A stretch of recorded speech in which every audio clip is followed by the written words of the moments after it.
ir automobilių modeliukų gamintojai ir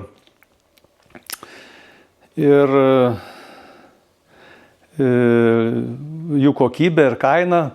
Čia yra tokia labai gana plati tema. Jeigu imant istoriją, tai turbūt pirmas kopijos pradėjo gaminti Šuko automobilių kompanija Vokietijoje.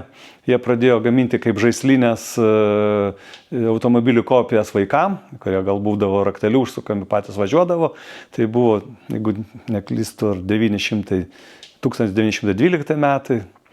Ar kurie, o paskui įsivystė tą temą į labai daug gamintojų kompanijų, kurios dalyvauja savo čempionatuose.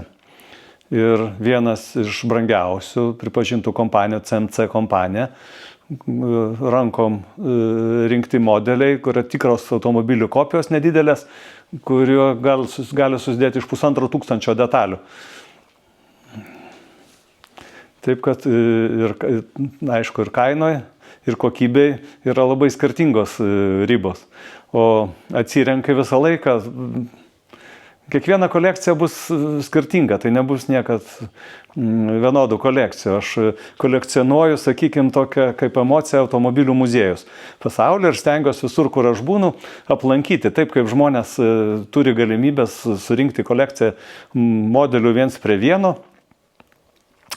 Tai turiu dar svajonių tokių, nuvykti į Prancūzijos yra vienas labai įspūdingas muziejus dviejų brolių tokiam nedideliam Prancūzijos miestelėje, kurie surinkę 430 skirtinių modelių. Dabar perėmus tas modelius valstybė. Bet iš tokių retų, tai pavyzdžiui, Salamankos automobilių muziejus, Maltos, Briuselio automobilių muziejus, Atėnų taksi parke toks pats muziejus, kaip ir mes turime čia šiandien Vilniuje. Alfredo Jatučio automobilių muziejų. Žodžiu, Stambulo automobilių muziejų įkūręs turtingiausias Turkijos žmogus.